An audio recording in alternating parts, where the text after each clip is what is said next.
Greetings and salutations, everyone. I hope everyone is doing well today. Today I have a subscriber interview this subscriber has dealt with the walking wolves for the entirety of his life, 5 generations actually. Before we get into this interview, a couple links. As you know, I rely on Patreon, PayPal, and my merch to help the channel to continue to grow and go. The links to Patreon and PayPal are in the description below, my merch displayed directly under this video. Also, Dogman, Frightening Encounters, Volume 1 through 3, the audiobook versions. They were written and researched by Tom Lyons, narrated and produced by me, Jeffrey Nadolny. Those audiobooks are available on Audible, Amazon, and iTunes, the links to which are also in the description as well. And finally, last but definitely not least, if you'd really like to help support this channel to continue to grow and go, simply subscribe, click the like button, and please leave a comment. It really does help, and it definitely matters, guys. And now, everyone, I have taken far too much of your time. Let's get on with today's subscriber interview, shall we? So, I have an interview that I just did last night at 11:20 with my friend and yours, Luke. He reached out to me with a new phone number and an experience out in Taylor, Mississippi, or Oxnard, Mississippi, which is the town over from Taylor. He wanted to share with me why he has a new phone number, and he is still working in the Parks and Recreation for the state of Maryland. But anyway, there is no intro because it was 11:20 when Luke and I got on the call, and I was like, hey, let's, instead of you telling me what happened and then me and you talking, let's just record it, and that way you only have to tell it once. And he's like, sounds good. So we didn't have time to do, well, we did, but we just jumped into what happened. So with that, I'm going to introduce you to my friend Luke. Here it is. All right. So, what happened? All right, so you remember my friend a little while back that lives in Oxford, Mississippi. Yeah. Has issues around his property with these walking wolves, and I went over there to help him with security cameras, and then mysterious team comes up, and the whole everything that went on there. So pretty much a couple months ago, I had received a phone call from his wife saying that he went missing. And she didn't know what to do, and she called the cops, and she called the local authorities. So what I did was I had took some time off of work. I talked it over with my wife, told her that I was going to go up, back up to Mississippi to see if I could help out find him. Because he went, because he usually goes to Lamarck Park. Okay. Not too far from his house. He likes to just hike and do whatever. Is that in Taylor? So he takes it's in Oxford, Mississippi. It's not far from Taylor at all. Right. They're literally next to each other. Yep. It's like just the next town. So they cross each other. Okay. So he usually keeps a 9mm with him and takes I think a 40-ounce water. He goes for at least a couple of hours. He tells his wife where he goes, and he always told his wife he doesn't never, because he's very punctual. So if he doesn't come back by this time, that she needs to contact the local authorities, which he did. So they said that he had to be missing for X amount of time before they could actually put a missing person out for him. So she reached out to me, okay, and told me what the situation was. So I spoke to my wife, told her that I have a few days that I'm gonna go up to Mississippi and see if I can help find him, because me and him used to go on the same route. Like we'll go hiking and just go miles. And then there's the one little thing we used to do, like we used to around the trees, we used to mark it with a knife, with letter C and then U, which stands for catch up. Like if each one of us like falls behind, so we look for certain markings, chest level from a tree, and Okay. that's how we pretty much were able to track each other. So I pretty much told my wife about what my plans was, and she was totally against it. And like we had an argument, and then she told me like the night of her, not the night, the morning of her encounter, that when they ditched her, they kept circling the car, and one actually came across the car, the window, and pressed his face against it, which caused her to like freaking pretty much like soil herself.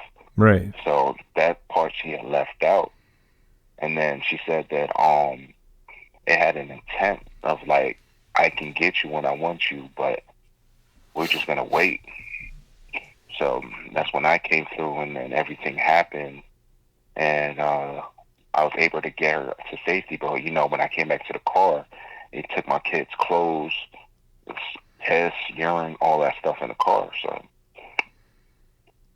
So I ended up having to convince her because he's been my friend for a long time, like maybe give or take, maybe 5 or 10 years after, no, about 5 years, 5 or 10 years after me losing my friend. Okay. Because there was a convention over in my town, and he came over, and we about this werewolf type convention, and we was just interested in it, and we just like chopped it up and started talking and became friends for like been friends for about 15 years almost now. So go hiking and just a whole bunch of stuff. So I was able to convince my wife to that I'll go up there. That I was only going to be gone for a few days, and I was going to stay at my friend's wife's house. So when I got in my car, I drove. I filled up the tank. I took a couple of my guns with me. I took my Kel-Tec KSG. I took my Rock Auto 10 mil, and I took my BCM Reese AR just in case. That I don't know what to expect over there because it's been a long time since I've really been back over there. Right. So it was from Maryland to about Mississippi is about like 14 hours and stuff like that. Yeah, it's a But I did haul. it. I both. Yeah, I made the drive in 10. Nice. So I go to the house. I meet up with her. She's hysterical. Now it's been almost a day. Actually, it's been a day since he's been missing, a day and a half. So he just went out And one day. He went and said, "Hey," to his wife, "I'm gonna go for a hike." That's all it was. Was he was just going on a hike? yeah, Okay. yeah, he's going. He usually he goes on a hike about once a week, once to twice a week, Okay. just to get the blood flowing and stuff like that. So Right. Just to it get was some. nothing unusual for him to do. Right. Yeah. Okay. So he's gone for a couple of hours. So I went there, I talked to her and stuff like that. And she said that he was going on a usual hike. He took all his necessary things that he takes on the hike. And I asked what park did he go to? Does he go to the usual park? And she said that he does. So I asked her about what did the law enforcement do? They said that they went out there looking in the areas that she told them to look. They had the canines. They said that they caught a hit. And then once they got to an area where the park got dense, and the dogs just stopped in their tracks, they didn't want to go any further. Mm. So they wasn't able to complete the whatchamacallit. And so they had to come back and bring new dogs, and it was the same thing with the new dogs. They didn't want to go in that particular area. Mm. So she asked what area it was, but they wouldn't tell her. So then I sat up and rest for like at least a few hours, couple of hours, and then I headed out to the park. Like that, because for the most part, me and him used to go on the same trails. So I followed the trails until I got to a certain area, and then I was actually able to see like certain markings and stuff like that he marked. So I followed it, and then I reached the area where I think the forest did get dense. I entered the area.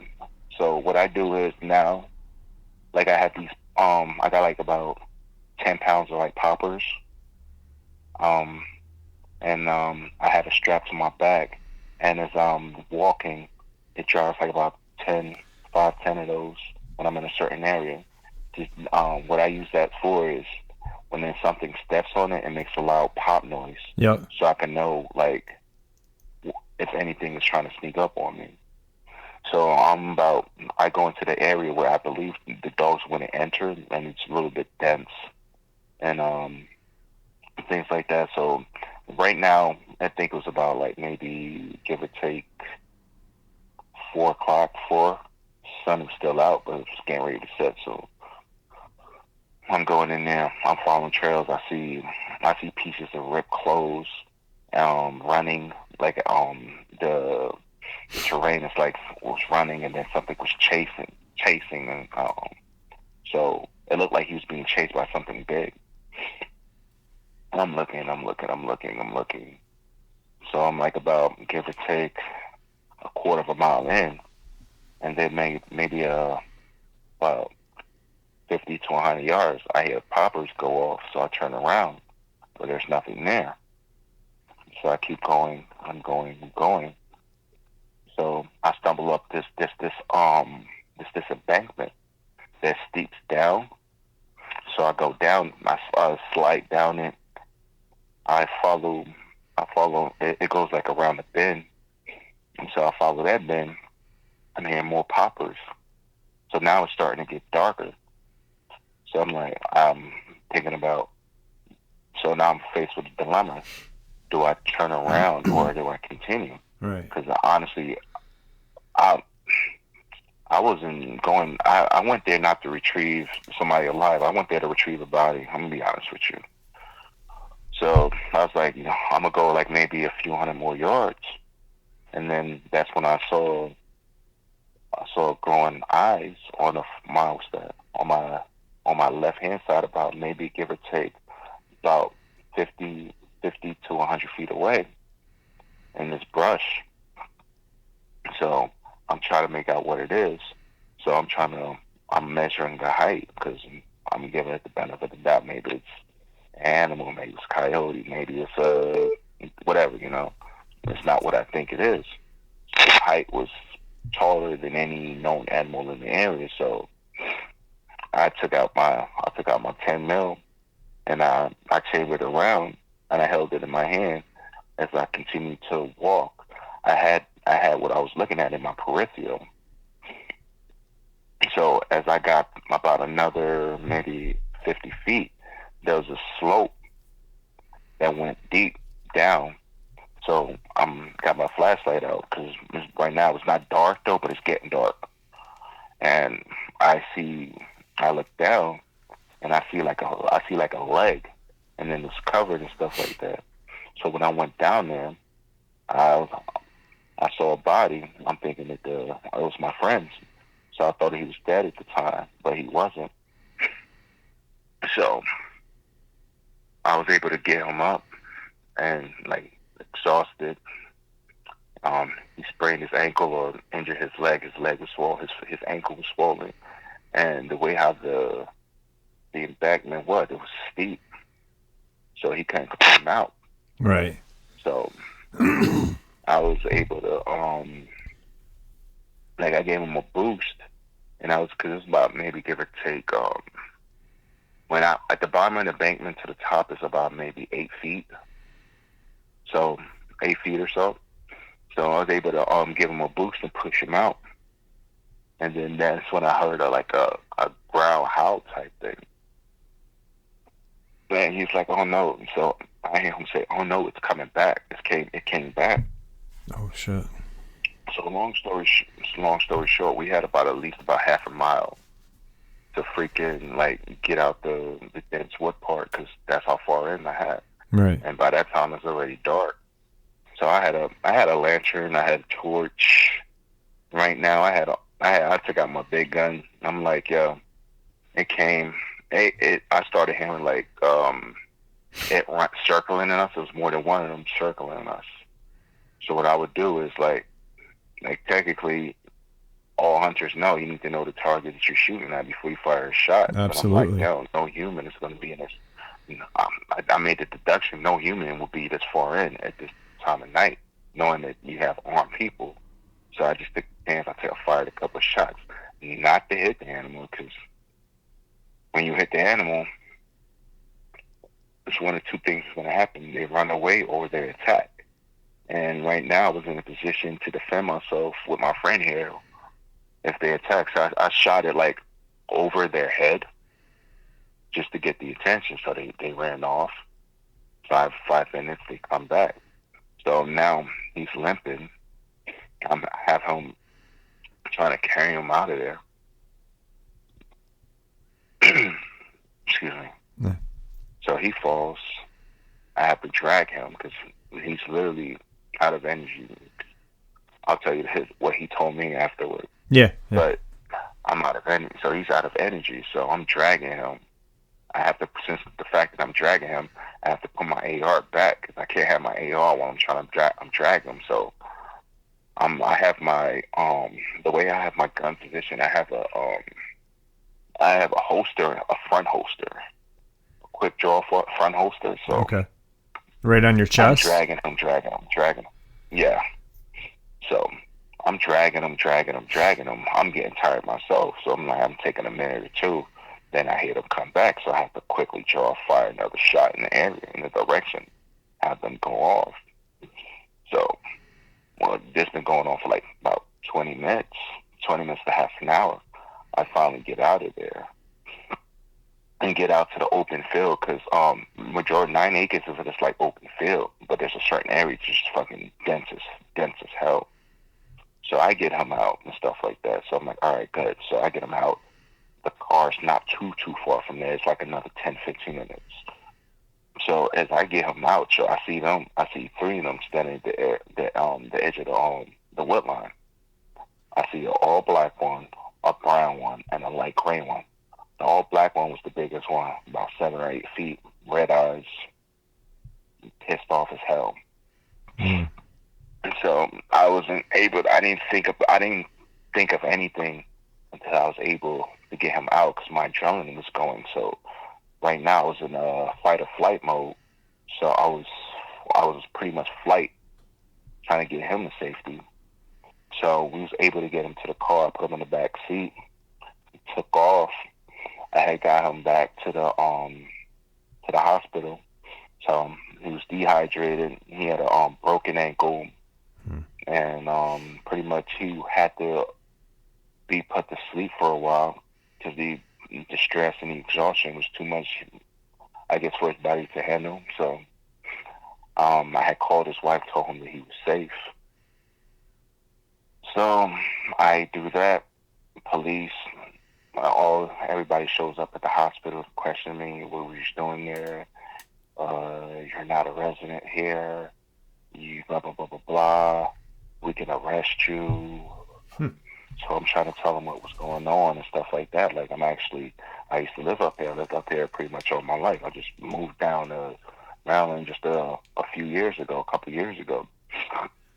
And that I'm actually law enforcement. But they didn't want to hear that. So, and then what did you see? You got any pictures? They asked you so if you like, had pictures? Yeah. Wow. They asked me if I had pictures. Because was this just regular law enforcement? No. No. Okay. Not at all. I already knew who they were when I saw them. Right. So, and then the thing about it, I don't know if you know, most times when you bring somebody in and you stay with the person, you got to sign your name in. Mm-hmm. So I signed my name in. So I'm guessing when they saw who I brought in and they saw my name, they ran my name through their system. Right. I think they knew who I was. Was it the same? You think it was the same people that bought your property from back in the day? Yes, it was the same. It was the same agency, but different people. Yeah, that's what I meant. Yep. So How yeah, we long? went How back and forth long? about Sorry, really quick. How long? How long was it from you bringing your buddy into the hospital to them showing up? 30 minutes. No kidding. That's quick. Wow. 30 minutes. How far is that hospital from where your old house was? Give or take about 20 minutes. Okay. Because they bought that property and then they tore everything down, right? Do you think they have something set up Yeah. in that den still? Honestly, they probably do, because I'm pretty sure till today, yo, they traverse that area because it's the quickest way for them to get to the other side. Right. So it's just like happened to be that property was just smack dab in the middle. So they didn't have no choice. They could go around, go the long way, just cut through here and just destroy whatever the hell's in their path. Yeah. So. Yeah, I was just curious of how, like, that's quick for them to get to wherever to, you know what I mean, to you. So there has to have been some agents down there permanently. You also have to think about it. It's a hot spot, so they constantly monitoring the area, Mm-hmm. especially when they have a known area where they traverse on a seasonal basis. You know. Right. So. Sorry, I didn't mean to cut you off. I was just curious on that. So your buddy, they're asking you for pictures, this and that, and at that point, you're just like, I got no pictures. Yeah, so they asked for my phone. I was like, yo, you're not getting my phone. I'm like, you need a warrant for my phone. So they was like, all right, you need to step out. So they had me step out. So they started questioning my friend. I'm like, yo, what the fuck? He can't even talk. Right. So they had the doctors had to like force them to leave and stuff like that. Or they'd be like, I forget how they word it though. There's certain things that they can't, government official or law enforcement can't interrogate a person that's in a hospital that's incoherent, if that makes sense. Yeah. Because all that does is so they told them to come back in like a few hours or the next day or whatever. So that's crazy. That's crazy that they wanted to like interrogate him because he's the victim. You know what I mean? There was no like law broken. Yeah, they don't care. Yeah. They do not care. See, what I learned from the positions I'm in, whoever knows what is the enemy. I'm just being honest with you. Yeah. You could be a law-abiding citizen to the T. You stumble on some information that they don't want you to know, and then you're enemy of the state. They'll find a way they'll ruin your reputation, whatever. Right. To just scare you into not releasing certain information. And they had the power to do that. So, but yeah, he was in the hospital for a couple of days, so they let him out. And then when they did release him, I went to go get him. I took him back to his house, and I asked him what happened. So he pretty much told me that he would usually go on his routine of his hike. So it was just like any other day. He went on his hike, going down the trail and stuff. And then it seemed like he had a feeling that he was being followed. So he would pick up the pace, and then he'll hear something moving behind him. And then when he finally did see what's moving behind him, it bluff charged him. So he was running, and then any chance he had to stop, he would mark the trees to see whoever followed him. So what it did was, it was a couple of them. They was herding him to a certain area so they can kill him. So pretty much what happened was they was herding him, and it so happened he fell into this little ditch type thing that he couldn't get out of. Right. But he was well positioned, so every time one would come at him, he'll fire his weapon, which kept him at bay for a while. And literally, when I came, he was already down to his last 3 bullets. So once he ran out, and he knew he ran out, he'd have been gone. So if I got there a day later, or even a few hours later, I don't think he'll be here. Yeah, it would have been a recovery. Yeah, so Wow. they had him. He was up. When I say he was up for hours, he didn't sleep. He didn't sleep. He was his body. He was up for like literally like 24 hours, like trying to keep these things at bay. Yeah. To the point that his body just gave out on him. Like literally, just gave out. He just passed out of exhaustion. Because last time, I guess when he fired, I'm sorry, go ahead. You had said like if you hadn't shown up, it would have been over, for him after the last couple of rounds that he had. But another thing is that it would have been over if he didn't have a firearm with him. Like that right there shows that, if you're going out in the woods, you definitely should have. And when I say protection, I don't mean a pocket knife or a stick. I mean a firearm. It's not bear spray. You're spraying lead. Well, not lead anymore, but you know what I mean. It's just that's crazy. Do you think that was the spot where he fell? Was that the kill zone? You think? Because it sounds like it would be. I think so. Honestly, think so. Because you can't get out of that. Right. I mean, you had to help him. You can't get out of that. The only way I was able to get out of there because I have a big hunting knife. Uh-huh. So I had to run, jump, stab into the ground, and pull myself up to the point that I can grab the top of it. Because if I didn't have my hunting knife, me being in shape, because I've been actually in the gym taking Krav Maga, and I've been getting myself in a pretty good shape. Me being in shape, 6'2", 220 pounds, I wouldn't be able to get out of there. Right. And 100%. So, like I didn't really stick around to see if I saw any carcasses or anything. I was just like zeroed in on my friend. So. Right. No, it just seems like the perfect location. Yeah. So the story don't end there. So when we're talking, he tells me that and stuff like that. So I'm like, yo, what did you do for that to happen to you? Because I'm like, yo, I'm pretty sure they know who you are because you traverse there, they watch you. So he told me, like, a few weeks ago that something was around his property. So he went outside around the back and he fired shots at it. So I'm thinking that it got pissed and started like following him and was waiting for the opportunity to get him, which it found the perfect opportunity. So right. So, and then as we talking, I'm in their kitchen getting water. They're in the living room watching TV. I happen to look in the window and I see red eyes looking right back at me. So, and it was all black. Literally no bull. Shame to say this, I pissed my pants. Yeah. I pissed my pants. I think it's a natural reaction anyway. You know what I mean? Like I was in a state of shock, not because I saw one of them walking wolves. It's the one that I saw that fucking shook me to my core.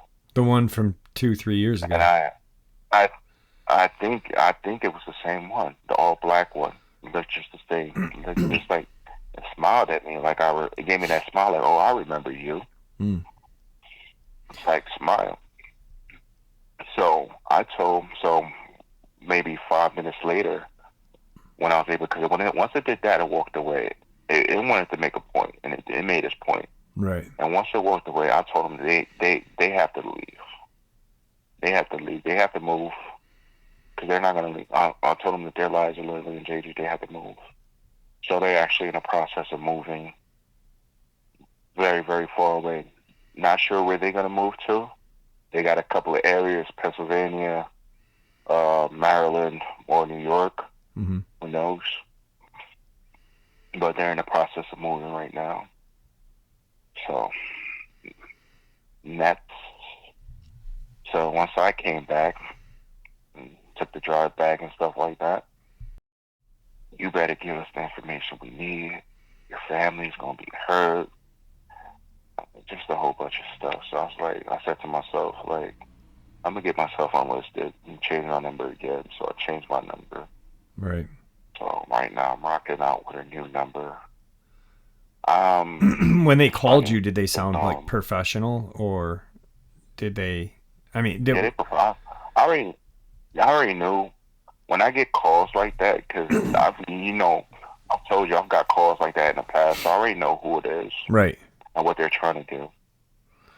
But it doesn't work on me anymore. Right. Only thing I do, I just change my number and just keep it moving. I'm like, if you want to battle with me, I'm like, you could bring it though, but I'm guarantee you're not gonna be walking away unscathed. Yeah. Yeah. What So, about work? What they don't you know, nothing with that. what do you mean by work? Like, okay, so you Oh, work. work. Yeah, I mean, you work Yeah, in for a work. as a I ranger, actually so had. I'm sorry. you work for the park system there Repeat in that. Maryland. So they don't bother Yeah. you that way, or No, they don't bother me that way. okay. But I did have a. I was looking into.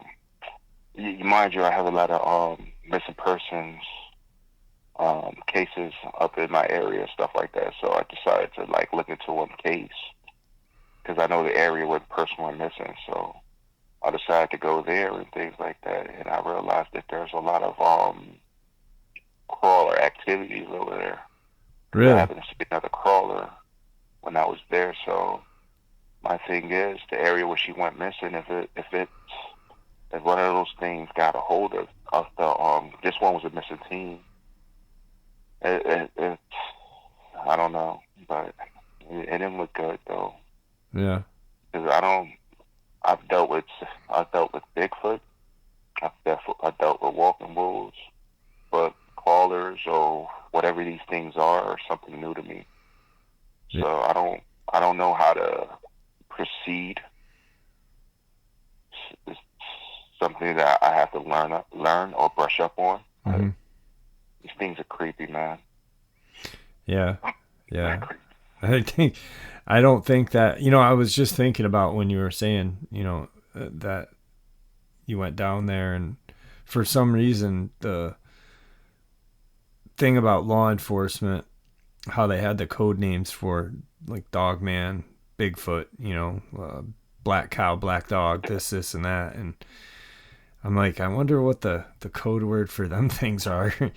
It's just, I mean, it's something that you're not used to dealing with, is or I Yeah. mean, they are, and they really just kind of are very hush hush about it.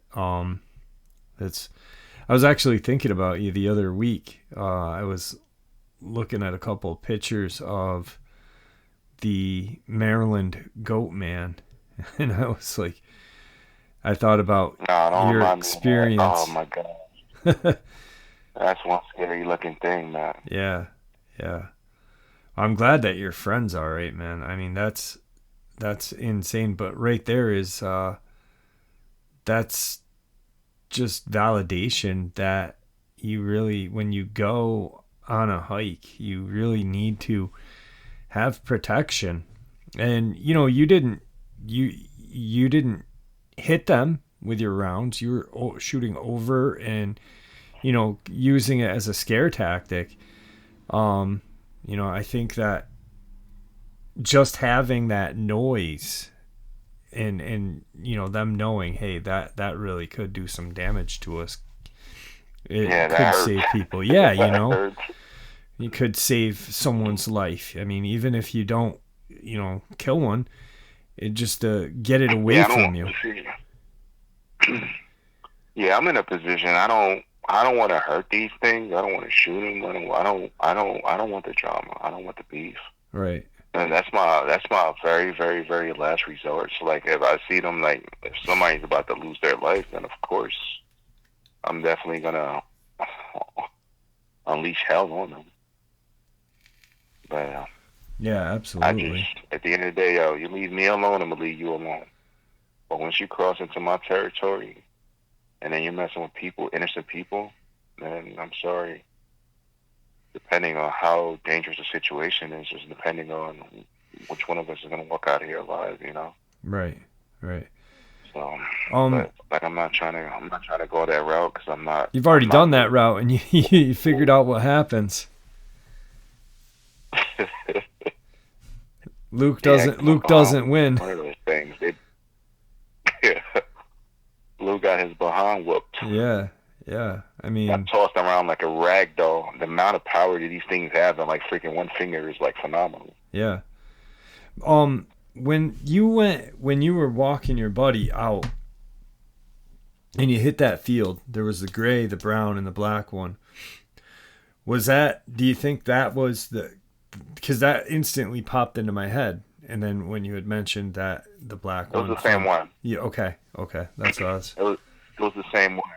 And I didn't put that back. I didn't put that together until after that incident at the house. Yeah. Because we was a distance away. I knew I didn't. It's not like I was like maybe 10, 15 feet. We was like at least about hundreds of feet away. Okay. I saw it from a good distance, but I saw the girl on the red eyes. I'm like, oh, this is not good. Yeah, that's crazy. So now, they, when they called you, they know what they're doing. yeah. I'm sorry. No. I didn't mean to cut you off. When they know what they're doing, what the dog man? They know what they're doing. Yes, because they want to tag you out in the open. They need cover. Yeah. Because they know that they're vulnerable. So Ambush predators. I already knew that. That's why I knew I had to make it out of there. Once I knew I made it out of there, for the most part, I'm safe. But if I shot one of them and they pissed off, they're gonna follow me till they get me. Yeah. But due to the fact that I hit one of them, I knew there was a good chance that I was gonna make it out alive. Yeah. Exactly. So, You saw that video that I posted today. Yeah, today. But people will hear this tomorrow. What was your take on it? Well, I know what your take was on it already, but you had the same feeling I had. Definitely a walking wolf. yeah. I looked at the video. I looked at the prints. Uh-huh. Even though the prints wasn't exact. It wasn't human. It wasn't. It wasn't a Sasquatch. It looked canine, but it looked like it was on. It was the way that the movements was like it was walking on two legs, like it was bipedal. Yeah. So even though it was canine in origin, that only made me believe.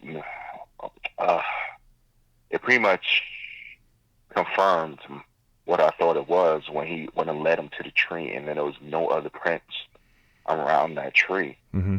It went up in the trees, and I'm pretty sure if you looked in that trees a little longer, you probably would have saw what was in that tree. But then again, once you see something, you can't unsee it. So it was a good thing that he wasn't able to see what's in that tree. Yeah. And then once he went past to the part, and then you saw those eyes, and the way that the head was positioned, like when I zoomed in on it, you could slightly see there was like a muzzle.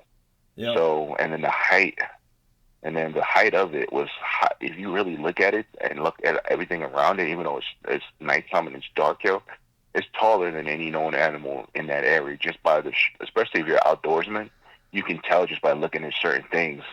You can guesstimate a height like, oh, this is too tall to be anything normal. And he saw that. He's like, yo, he's not gonna say that on camera, but he just knew it wasn't normal. Right. That's why he's like. And another thing is, if something normal, a lot of normal things are afraid of humans.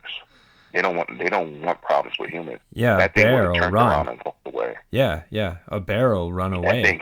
That thing stared him down to the point that he realized he almost got in the trance because he kept looking at it. Yeah. Oh. And then what broke his concentration, because he heard a branch break, Yeah. a twig snap, or whatever, because something was coming on his rear. So these things are ambush predator. What they'll do is, if they want you, one of them will show themselves to you, Yeah. while the other one sneaks up on them. By the time it gets up on you, it's too late. Yeah. Like, my thing is, if you see one, know there's more than one around, especially if you're standing there looking at you. Yeah. There's not going to be. Around. Yeah. Watch. If that one was just by itself, it wouldn't just stand there. That was perfect. Look at my eyes. Look at me. keep looking at me while my buddy comes up behind you.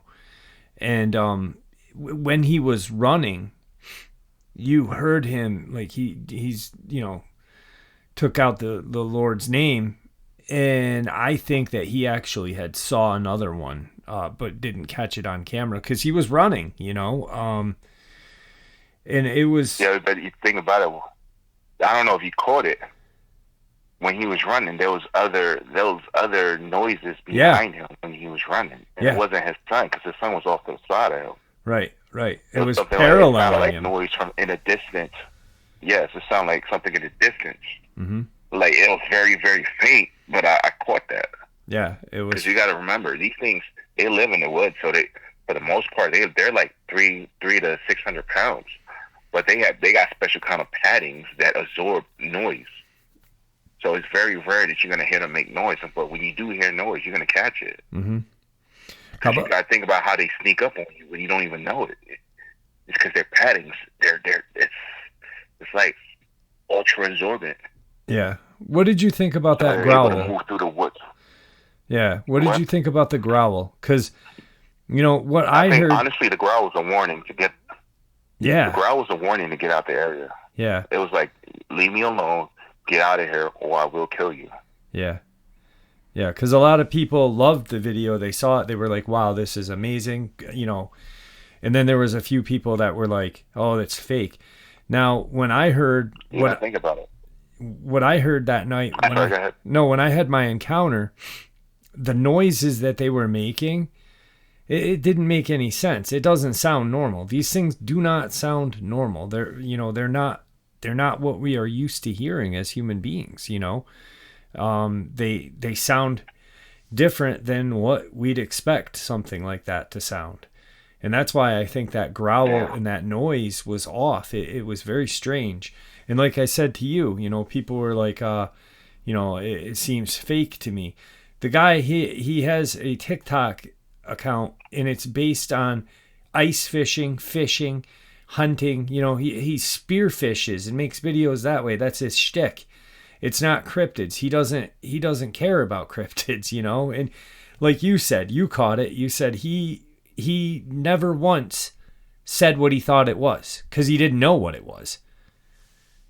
Exactly. Like, I think I got a Dogman here or a Bigfoot. No, it's like, I don't know what the heck this thing is. Right. I've never seen tracks like this.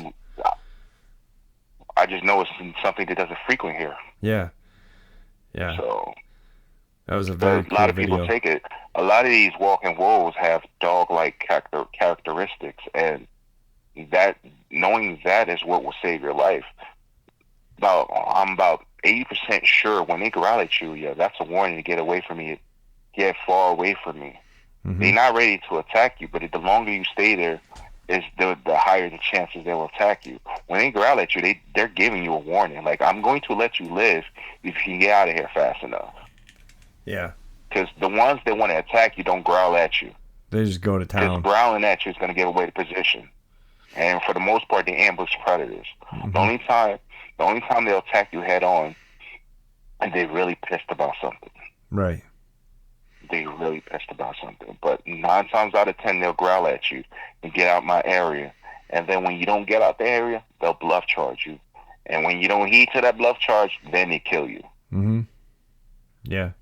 They give you warnings. That's what I think. And you do have the rogues on it that do just attack people just for the fun of it. Right. Yeah, no, I agree. But most of them try to get you out the area. Yeah. That's what I think was happening a couple of times when he was running, and he'd kind of be like, oh, what, he made that, like, I mean, he was obviously, when he saw the eyes, realized, hey, it's time to get out of here, to his kid.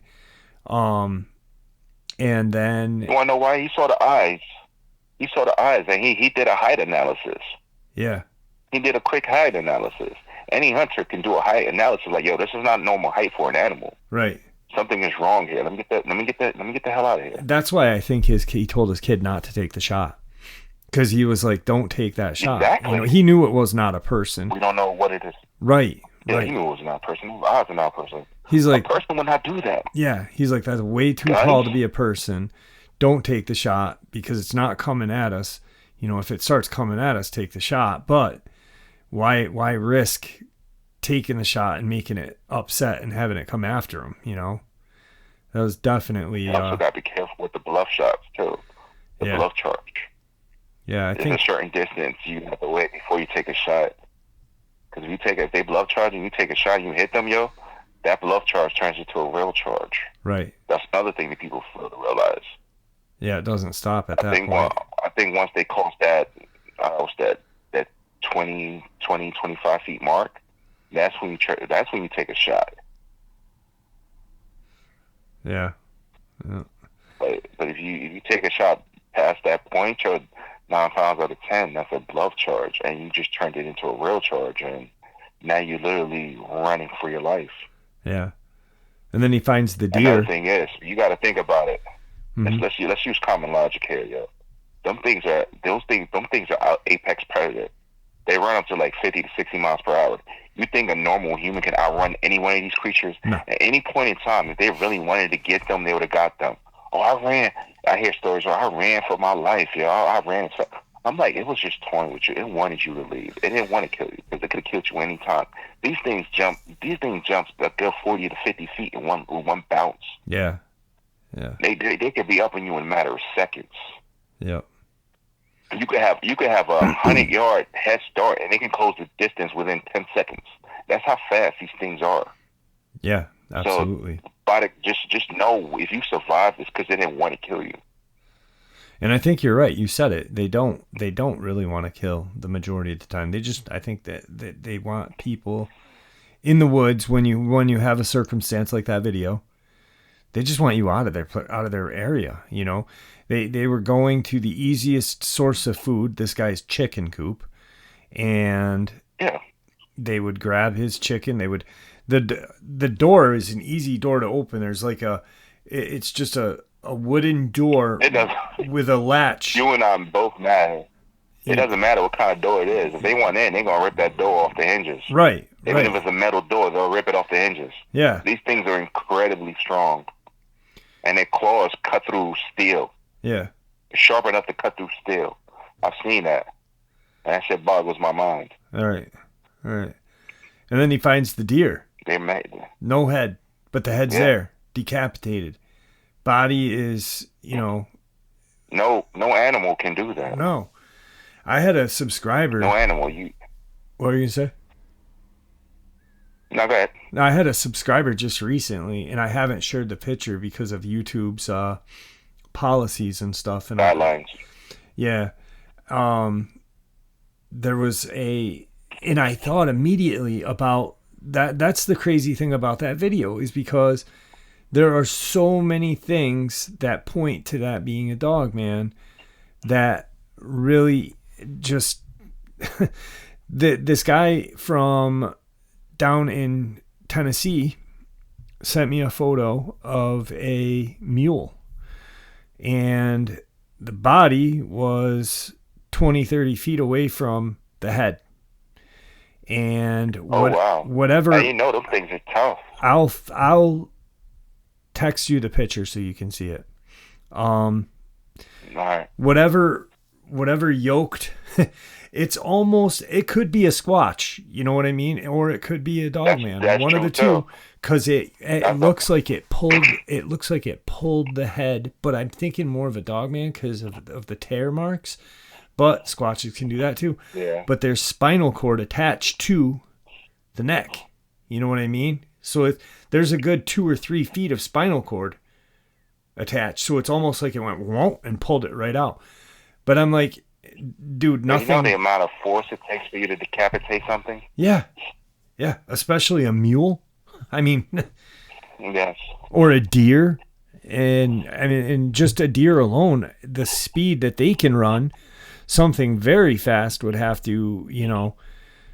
So that points to Dogman. You know, there's just a lot of things that line up to that being a Dogman.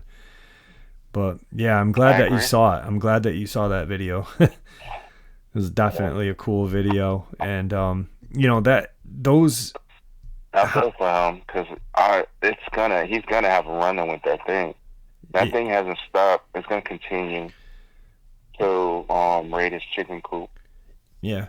And it's gonna be one day he's gonna be out there and he's gonna actually, he might not see it close up, but he's gonna see it and know what it is, or not know what it is, but he'll see it and realize that things in this world ain't what it seems. Right. Right. And it only makes sense that it'd be a Dogman because it's in Michigan, and he said federal land, and I'm like, federal land. He's got to be up on the Upper Peninsula, and I'm like, yeah, definitely a Dogman. You know, it's just, wow, blows me away. But I'll text you that picture. I got to figure out a way of sharing that photo with people, because I mean that photo alone just shows that, you know, whatever did that to that mule, humans can't do it. I mean, might be able to change the format on it. Yeah, I don't know. Maybe do it in the community section or something, just on a post or whatever. But you know, even a human couldn't do it.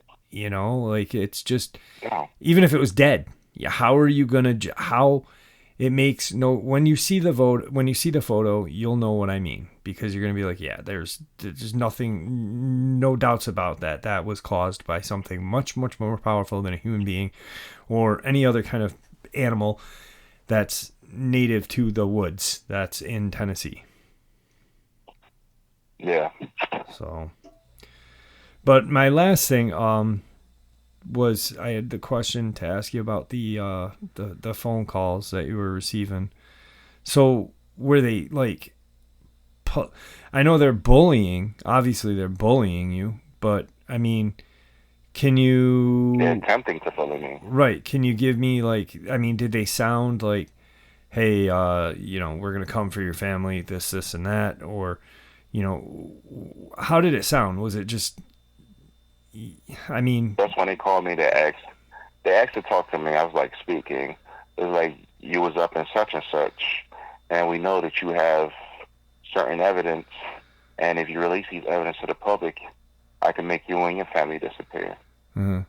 And then I hang up, and then they call again, somebody else. I was like, you need to turn in whatever you have, or it won't look good for you and your family. Hang up. Another one calls.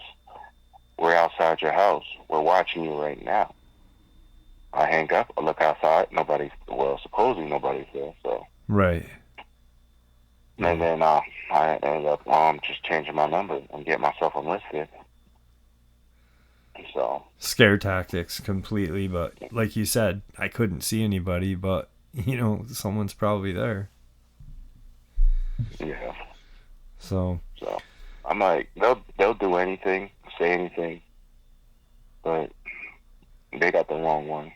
Yeah, definitely. They really should. They should know, if they know you're, you know what I mean. They've obviously know who you are by looking into your background. They should know, you know, the amount of crap that you and your family have been through in Taylor, you know. So it's yeah, it's like, because I had to drive past to get to a certain area, so yeah. Felt kind of weird going back there. I'm sure it did. Just funny, the messed up thing is, I go back there to see the same thing that scared me away. Right. Did you know when you were heading down? You had to have known. You know, like, you just, in your heart of hearts, you're like, you know, I'm going down here. This is. I already know I was gonna see one of them. I know it. Yeah. I know I was gonna see one of them. Cause yeah, these one thing I learned, Joe, that these things you're sent.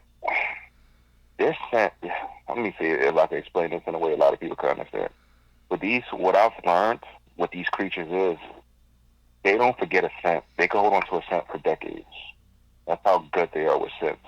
Another thing is, your scent, it's like putting a whole bunch of different fragrances in the air, right? Mm-hmm. And they can pull a fragrance out the air no matter where it is, because scents travel a certain distance. And the way how they communicate, one could pull the scent, like, oh, okay, because they communicate with each other.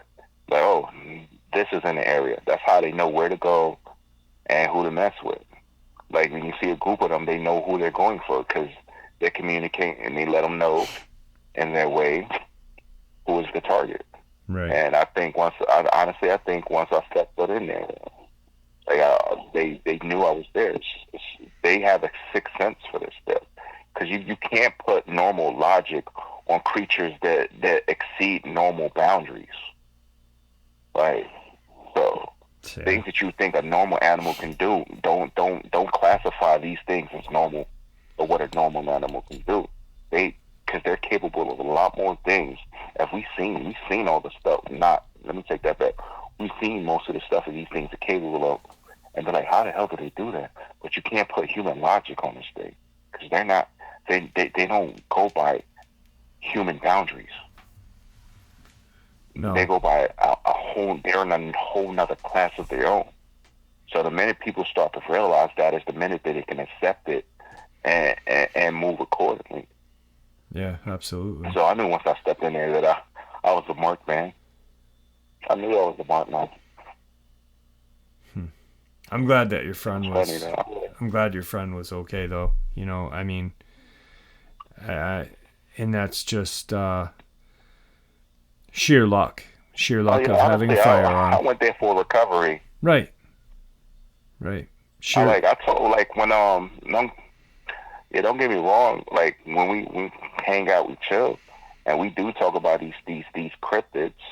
I tell them soft tissue spots. Like, God forbid, if you have to shoot one of these things, where to shoot them at, and to freaking increase your chance of getting away. Because you don't shoot them in the abs, you don't shoot them in the stomach, you shoot them in the neck. If their mouth is open, you shoot them in the mouth.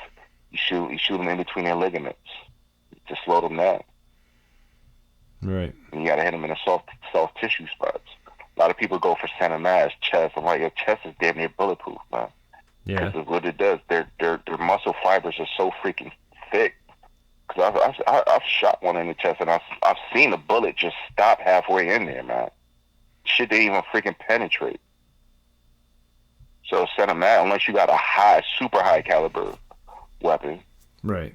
And then you can do that. But if not, you got to go for soft tissues like necks and open mouth, not their teeth, because their teeth are damn near bulletproof too. Freaking only thing you do might just chip a tooth.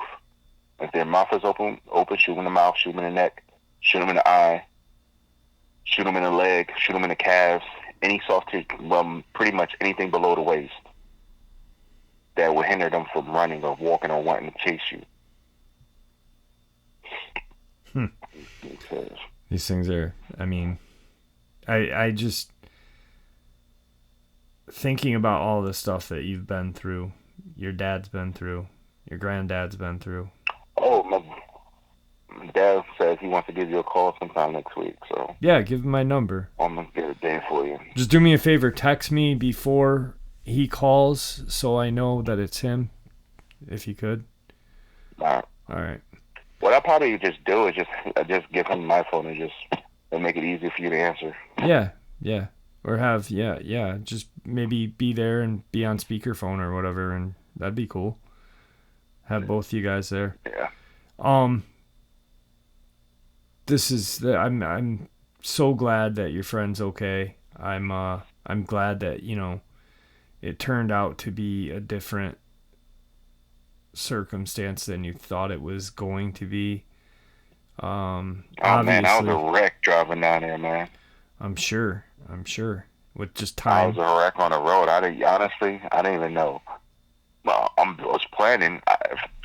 Freaking 10 hours. I was planning my moves. Like, all right, this is what I'm gonna do. I went. So I'm like, I can't do that. Play it by ear. I need a strategy. Yeah, you can't go in blind. Right on. Yeah, so it's like without a strategy, it's like going to a lion den with stakes tied around your neck, right? Hoping for the best outcome. Right. Absolutely.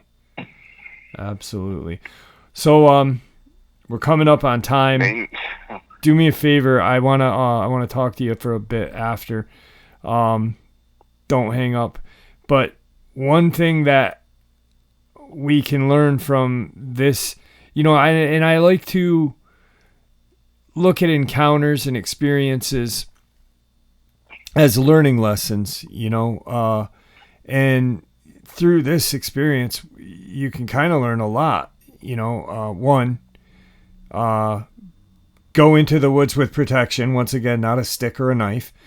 And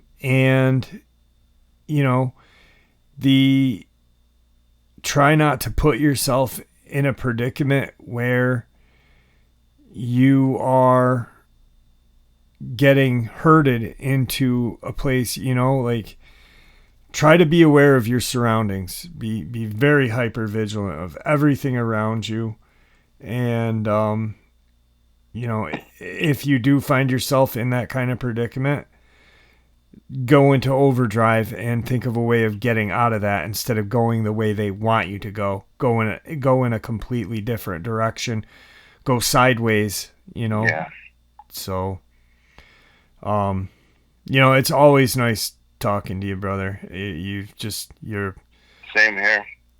I was excited when I saw your email though. I was like, "Oh yeah, sweet." Cuz I honestly literally a couple days ago I was looking at pictures of the Maryland Goatman. I was actually reading the story. Yeah, there's been a lot of unaccounted reports. Yeah.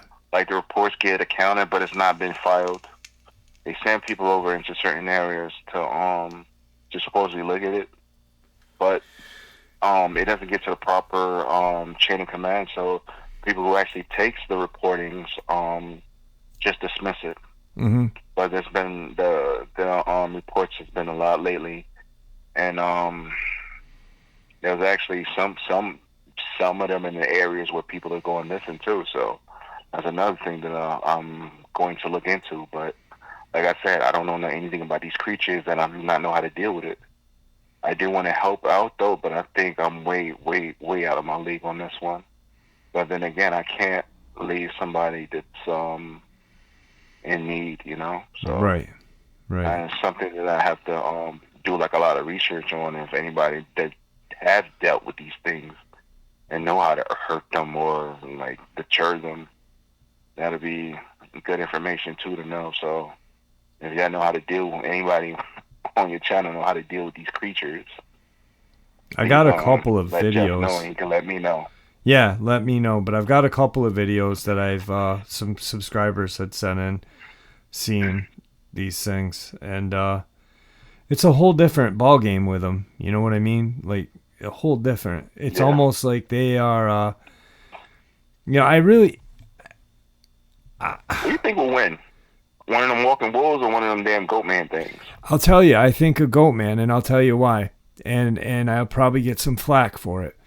But with the Dogman or walking wolf, Bigfoot, werewolf, I really think they're flesh and blood. I don't think they have anything to do with anything other than flesh and blood.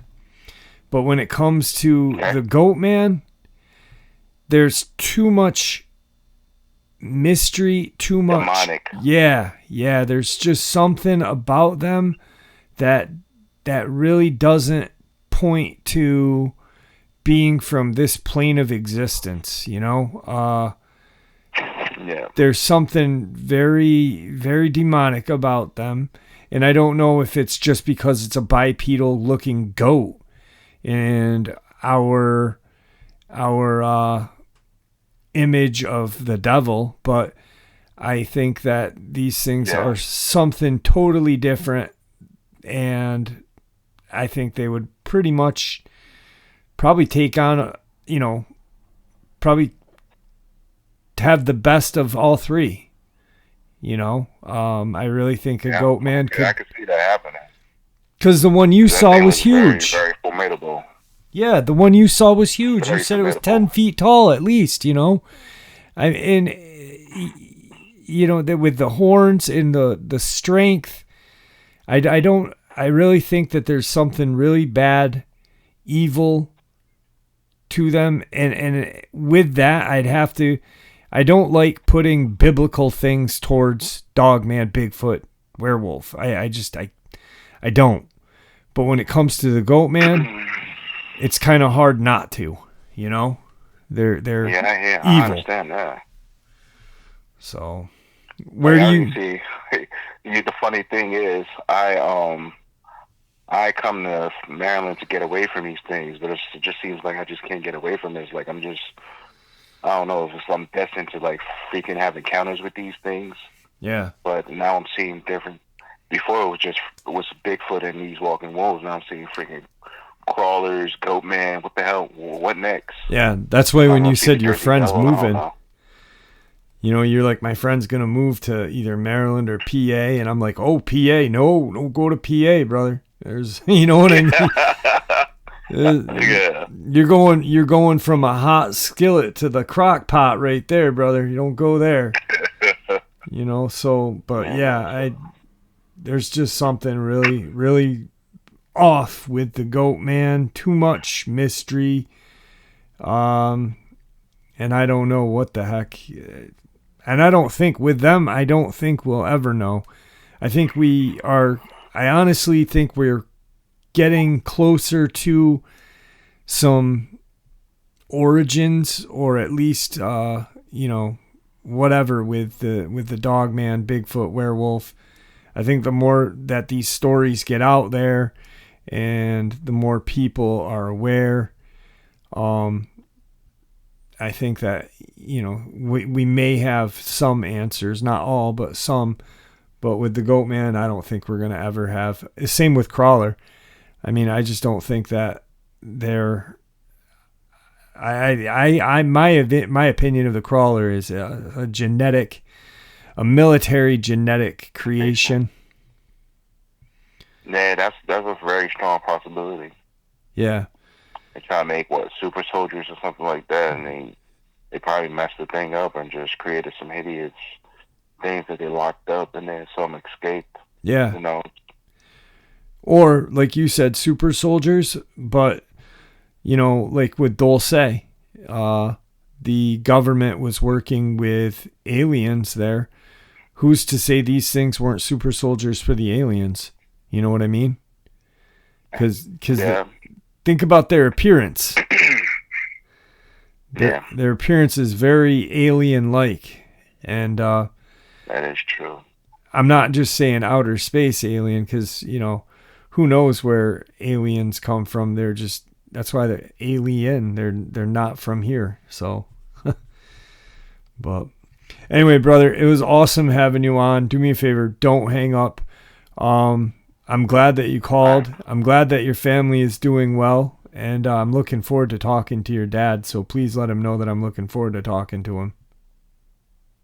No problem with them. All right. Is there anything you'd like to say before we end this? Of course. I'd like to thank my Dogman family. Well wishes to everybody. Hopefully everybody had a good Thanksgiving. Like, there's some people that might not believe in these cryptids. They might think it's a hoax or whatever. And that's fine. You know, you're entitled to your belief. But just take the information, enjoy it, let it sink in. And God forbid you're in a situation, but like, oh, I listened to this, and it seems similar to the situation I'm in. So that can help you out, whether it's real or not. Who knows? God forbid. Hopefully, you never make it into a situation where you have to rely on the information that you hear here. So stay vigilant. If you're doing your hikes, whatever, listening to music, one and out. Make sure you have some kind of protection. Maybe you don't carry a handgun. Try to carry like a bear spray, mace, because that messes with their senses. It's not only these dogman things that y'all call, or Bigfoot or crawlers. You also got men too, humans. So just watch your back, stay safe. Happy holidays to all, and I love you guys. All right, brother. I'll talk to you really soon. Don't hang up. Thank you for coming on. No problem. Excuse me, I got a little cold. All right, guys. It was definitely awesome talking to Luke. I really do enjoy having chats with Luke. He's just a funny guy. Luke and I talked a little bit after, a little bit before, and he's really become a friend. And that's just honestly, to be honest with you guys, that's how this channel is to me so great, because I've gotten to really form friendships with the majority of people that I've spoken with and interviewed. I usually talk to a subscriber for an hour before and maybe 20-30 minutes after an interview. So an hour long interview, maybe a 3 to 4 hour conversation at times. But I just feel blessed to be able to meet so many great people, and Luke being one of them. I'm really looking forward to having his dad on, which I hope to get done before Christmas, because that would be amazing. For those of you who don't know who Luke is, Luke's family had 5 generations of Dogman experiences, starting with his great-grandfather, his granddad, his dad, him, and his kids. So it's a long line of generations dealing with the walking wolves in Taylor, Mississippi. So with that, my friends, I want to thank you for all of your support. It truly means the world to me. I couldn't get better subscribers. You guys, I don't even like calling you subscribers. Better family. Channel family. Dogman fam, baby. Anyway, stay safe, guys. And please, just, I don't even know. You guys are just, I can't thank you guys enough. I really can't. This channel means so much to me. And this channel would be nothing without all of you. So thank you. With that, may the Great Spirit watch over us all, and may He guide us down that path that we call life. Stay safe, everyone.